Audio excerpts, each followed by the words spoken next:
I grew up in New York.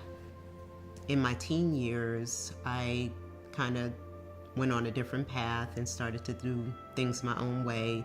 I started to date a young man and I wound up pregnant. And things were pretty bad in the marriage. After that, we realized that it just wasn't going to work, so we separated. So once the divorce was final, I think I really felt the brunt of pain. My house was in foreclosure. I was deep in debt. I was informed by my job that, there would be layoffs at my job. Was slated to be laid off. So the pain that I started to know was something that I didn't think I could handle. I became suicidal. I went to take my trash out, and the next door neighbor was leaving her home as well. And I was just led to go talk to her. And so I approached her and we began a conversation. And she began to tell me what was going on in her life. And I began to tell her that, God is going to turn your mourning into joy.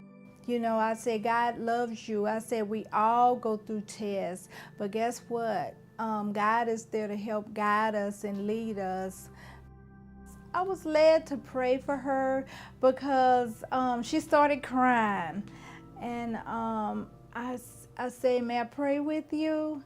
I just seen that she was going through a perfect storm, and I wanted to encourage, strengthen, and comfort her, and I said, God's going to fill that empty void you have in your life. It's a mess right now, but it's going to come to a message. And I said the test is for a testimony. Don't give up. God have great plans for you. And I started to feel something that I hadn't felt in a long time. I started to feel hope.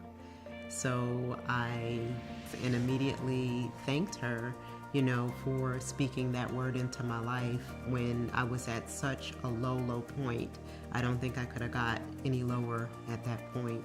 So for her to say those things to me meant so much to me.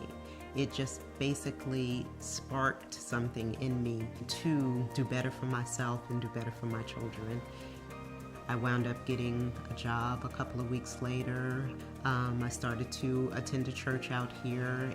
People were so kind, and I found myself smiling again. I remember the first time I felt like I was smiling, a true smile after all of the pain and all of the heartache that I had been through. I remember coming across a young lady at my job, and she was distraught, and I remember speaking to her and saying, your life is not over. It's just beginning.